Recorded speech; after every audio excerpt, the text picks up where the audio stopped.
ዛሬ እንደዚህ አይነት ቪዲዮ ሰርቼ አላውቅም። ለመጀመሪያ ጊዜ ነው የምሰራው። ዘቡዬን አግብቼ ወደ ኢትዮጵያ ስገባ እሱዬ ባሌ ነበር ምናምን ወሬ ሲመጣ እኛ እንግዲህ የሳምንት ወሬ 15 ቀን ወሬ ነው ብዬ ነው የሚያውቁት። እንግዲህ ስቲል ነው ቀጥሏል፣ እስከ ቬሎም ደርሷል። እና እኔ ሴትዮን አላውቃትም። እግዚአብሔር እንደሚያውቀው ውስጤ እንደሚያውቀው እኔ እንደማውቀው ሴትዮን አላውቃትም። ልጆቼን ዘንድ እኔ ክርስቲያን በህይወቴ ለጌሜ ቀን ቬሎ ለብሼ እመጣለሁ። የእሱ ማስታወሻ ቤት ያለውን ሁላ መጥቼ እንዲደረድራለሁ። አፊታችሁ እያዩ ቬሎን ቆዳድጄ ጥለዋለሁ። አበባ ምናምን የሚባለውን በአናቴ ላይ አዙሬ እሰብሯለሁ። ሁለተኛ ስለነሱ አላወራም። በስተመጨረሻ የአርቲስት ዘቢባ የልጆቿ አባት ወይም ባለቤቷ የሆነው ኢሳያስ ወይም ኢሱ መልስን ሰጥቷል። ከሰሞኑ እጅግ ብዙዎችን እያነጋገረ የነበረ አንድ ክስተት ነበረ። የዘቢባ ባለቤትን ኢሳያስን በተመለከተ ዩቲዩበሯ ሄለን እጅግ ብዙ ትዝታዎች አሉብኝ፣ ዘቢባ ከኔ ነጥቃ ነው ወደ ራሷ ያመጣችው፣ የኔ ፍቅረኛ ወደፊትም የህይወቴ አጋር የሚሆነውን ግለሰብ ነው ዘቢባ የነጠቀችኝ እያለች የተለያዩ መልእክቶችን ስታስተላልፍ ነበር። እንዲሁም ደግሞ በምንኖርበት ኖርዌይ ሀገር መኖሪያ ፍቃድ ስለሌለው ፖሊስ ነው እሱን እንዳይኖር አድርጎ ከኔ ነጥቆ ወደ ዘቢባ ወደ ኢትዮጵያ ኑሮን እንዲያረግ ያደረገው ስትል መልእክቶቿን አስተላልፋለች። በስተመጨረሻ ደግሞ ብዙዎችን ያነጋገረ አንድ ክስተት ዩቲዩበር ሄለን መልእክቷን አጋርታ ነበር። ይኸውም እንግዲህ ቬሎ ለብሳ በመምጣት በዚህ ቬሎ ነበር ከኢሳያስ ጋር ልንጋባ የነበረው፣ ይሄን ቬሎ ትረሳዋለህ ወይ ኢሱ በማለት መልእክቶቿን ስታሰማ ነበር።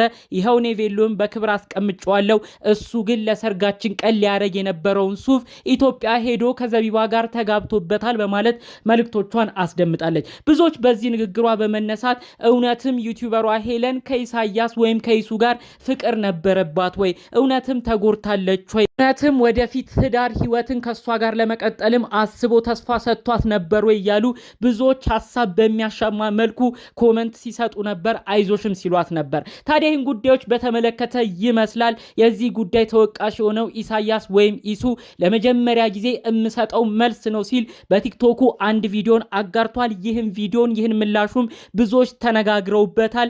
ይህንን ቪዲዮም ደግሞ ዘቢባ ሪፖስት አድርገዋለች። እኛም ዛሬ ዘንድ በመጣናቸው መረጃዎች የዘቢባ ባለቤት ኢሳያስ ሰፋ ባለ መልኩ ለመጀመሪያ ጊዜ የሰጠውን ምላሽ በተመለከተ እንዲሁም ይህን ቪዲዮ ካጋራ በኋላ ደግሞ እጅግ ያልተጠበቁ ጉዳዮች በተለያዩ ሐሳቦች የተነሱትንም ጉዳይ አስመልክቶ ዘቢባና ኢሱ በስተመጨረሻም ስላሉት ነገር መልእክቶችን መረጃዎችን እናካፍላችኋለን። በስተመጨረሻ ደግሞ እንግዲህ ትናንት በነበረው የላይቭ ቆይታ ላይ የዘቢባ ባለቤት ኢሳያስ ከእንግዲህ ከሚስቱ ከዘቢባ ጋር ያለውን የእድሜ ልዩነት ቁጥሩን ተናግሯል። ፍቅር ምንም አይነት ነገር አይገድበውም ብሎ እንግዲህ ብዙዎችን ያስገረመው የእድሜ ልዩነት ቁጥሩንም ነው በዛው መልእክቱን ያስተላለፈው። ስለዚህ ጉዳይና ስለተናገረው የእድሜ ልዩነት ቁጥርም የምንላችሁ መረጃዎች አሉ። ሁሉንም አብራችሁን ቆይታችሁ እንድትሰሙ ነው ከወዲሁ የምንጋብዛችሁ።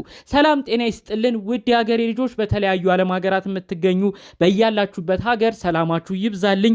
ዛሬም አዳዲስ በሆኑ ጉዳዮች ብቅ ብለናል። ለዚህ ቻናል አዲስ ከሆናችሁ ሰብስክራይብ በማድረግ ሁሌ የምንለቃቸው ቪዲዮዎች እንዲደርሱ ይሁን።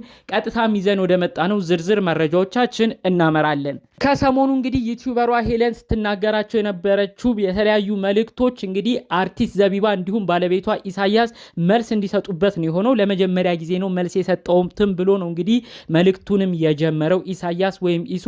እንግዲህ ይህን መልስ እንዲሰጥ ያደረገው ከሰሞኑ ዩቲዩበሯ ሄለን ያስተላለፈቻቸው የተለያዩ መልእክቶች ነው። በቬሎ ልብስ ሆና ይኸው እኔ ቬሎ እሱን ላገባበት የነበረው ልብስ ምንም ከሱ ጋር ሳልጋባበት እሱ ግን የገዛውን ሱፍ ዘቢባ ጋር ተጋብቶበታል ኢትዮጵያ ሄዶ እያለች ቪዲዮዎችን መልእክቶችን ስታስተላልፍ ነበር። እንግዲህ ይህንን ሐሳብ እንድታስተላልፍ ያደረጋት ዋነኛ ነጥብ ቅዳሜን ከሰዓት ላይ ኢቢኤስ ቴሌቪዥን ላይ አርቲስት ዘቢባ ከባለቤቷ እንዲሁም ከልጆቿ ጋር ሆና ቀርባ ነበር። እዛም ፕሮግራም ላይ እንግዳ ነበረች። ታዲያ እዛ ፕሮግራም ላይ በነበሩበት ቅጽበት የተለያዩ ንግግሮችን መልእክቶችን ሲያስተላልፉ ነበር።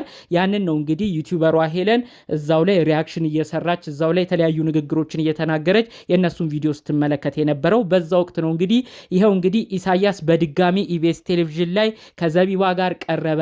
እኔ ፍቅረኛውን ትቶ እኔን እዚህ ጎርቶ እሱ ግን ኢትዮጵያ የተደላደለ ኑሮ እየኖረ ነው፣ ኢሳያስን ከኔ ነጥቃ ነው እያለች እንግዲህ መልእክቶችን ስታስተላልፍ ነበረ። እንግዲህ በቀጣዩ ሳምንታት ውስጥ በሚኖራት የቲክቶክ ጌም ላይም እንግዲህ ዩቲዩበሯ ሄለን ያንን ልብስ የቬሎዎቹን አጠቃላይ ማስታወሻዎቹን ሁሉ እቀዳለሁ፣ ከሱ ጋር ያለኝንም ነገር እሰርዛለሁ፣ ጌሜን ተሸነፍኩም አልተሸነፍኩም ይህን አደርጋለሁ እያለች መልእክቷን ስታሰማ ነበረ። እንግዲህ ይህን ንግግሯን አስመልክቶ አንዳንዶች ይህን የምትሰጠው ሀሳብ እንግዲህ ቲክቶኳ ላይ ብዙ ሰው እንዲመለከታት የምታደርግበት ነገር ነው ሲሉ፣ ሌሎች ደግሞ የለም የውስጧን የሚያቅላት የለም፣ እውነትም ተጎርታ ሊሆን ይችላል፣ እውነትም ኢሳያስ ጋር ፍቅር ግንኙነት ሊኖራቸው ይችላል፣ ስሜቷ የተጎዳች ይመስላል በማለት ሌሎች ደግሞ እንግዲህ በኮመንት አይዞሽ ለካ ሁሉም ሰው በውስጡ ቁስል አለው እያሉ እንግዲህ ኮመንት ሲያደርጉላት የነበሩ ሰዎችንም ተመልክተናል ማለት ነው። እንግዲህ ከነዚህ ጉዳዮች ጋር በተያያዘ ነው እንግዲህ ኢሳያስ በቲክቶክ አካውንቱ በመምጣት ለመጀመሪያ ጊዜ ይህንን መልስ ይፋ አደርጋለሁ ብሎ ነው የተናገረው።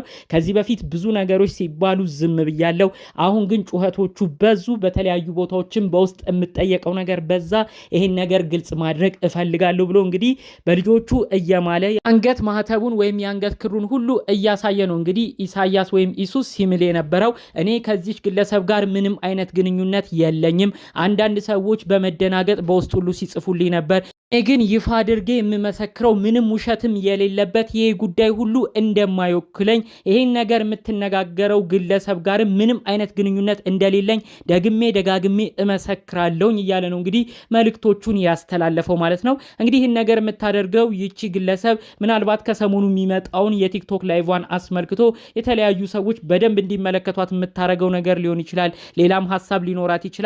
አጠቃላይ ግን ይችን ግለሰብ በአካል እንኳን አላቃትም ሲል ነው እንግዲህ መልእክቱን ያስተላለፈው።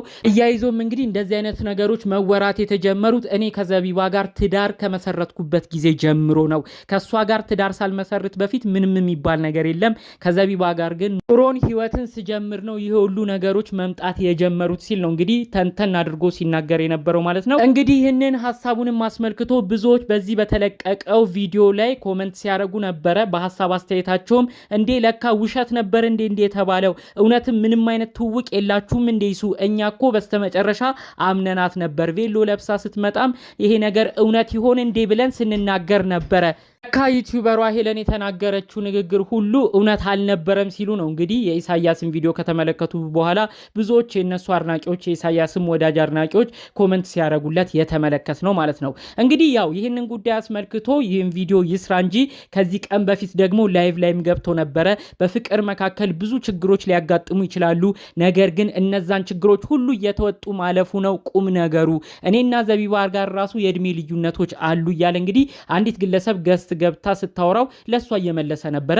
እያይዞም እንግዲህ ከዚህ በፊት ያልተሰማ ነው ያለውን እንግዲህ የእድሜ ልዩነታቸውን ምንም ሚዲያም ላይ ወጥተን ያልተናገርነውን እዚሁ እናገራለሁ ብሎ እንግዲህ በእድሜ ልዩነት ራሱ ኢሳያስ ዘቢባን በ10 ዓመት እንደሚበልጣት፣ ነገር ግን እንግዲህ ወንድ ልጅ በሰል ሲል ወንድ ልጅ በእድሜ በለጥ ሲል ለትዳርም ጥሩ እንደሆነ እኔ እና እሷ በደንብ ተስማምተን ተግባምተን የምንኖር ሰዎችም ጭምር ሆነናል እያለ እንግዲህ የእድሜ ልዩነታቸው ራሱ ሌላ ነገር ከመፍጠሩ በላይ እነሱም በደንብ ተግባብተው እንዲኖሩ እንዳረጋቸውም ነው ተንተን አድርጎ ስላሉት ጉዳዮች ሲናገር የነበረው ማለት ነው። ዛሬ ላይ ደግሞ እንግዲህ ከዩቲዩበሯ ሄለን ጋር ምንም አይነት ግንኙነት እንደሌለው፣ የሚወሩት ነገሮች ሁሉ እንደማይወክሉት፣ ሌላ ሰው ትዳርን አናክቶ የመጣ ግለሰብም እንዳልሆነ ጭምር በቪዲዮ ይህንን ሀሳቡን ገልጿል። ይህንንም ቪዲዮ ነው ዘቢባ ሪፖስት አድርጋ ወደ ራሷ ቲክቶክ አምጥታ ይህን ቪዲዮ ወይም ይህንን ሀሳቡን ሼር አድርጋ የተመለከት ነው ማለት ነው። እንግዲህ እነዚህን ጉዳዮች በተመለከተ በቀጣይ ደግሞ ዩቲዩበሯ ሄለንስ ምን ትል ይሆን እያሉ ብዙዎች ኮመንት እያደረጉም ተመልክተናል። ቪዲዮ ገና ካሁኑ በቲክቶክ ላይ ቫይራል ወጥቶ ብዙዎች እየተቀባበሉበት ሀሳብ አስተያየት እንዲሰጡበት ያደረገ ጉዳይም ሆኗል ከመሸ ማለት ነው። ጠቅለል ባሉ መረጃዎቻችን ከሰሞኑ በተለይ ከቅዳሜ ከሰዓት ጀምሮ ዘቢባ እንግዳ መሆኗን ምክንያት በማድረግ ዩቲዩበሯ ሄለን ስለተናገረቻቸው የተለያዩ አዳዲስ ጉዳዮች ብዙዎችም እንዲነጋገሩበት ስለሆነው ሁኔታ በስተመጨረሻም ኢሳያስ ስለመለሰው መልስ ነው ጠቅለል አድርገን መረጃዎቹን ያሰማናችሁ። በሌሎች አዳዲስ መረጃዎቻችን ብቅ እስክንል ለዛሬ ይዘን የመጣነው መረጃ ይመስል ነበር። ሰላሙን ሁሉ ተመኘውላችሁ። ሰላም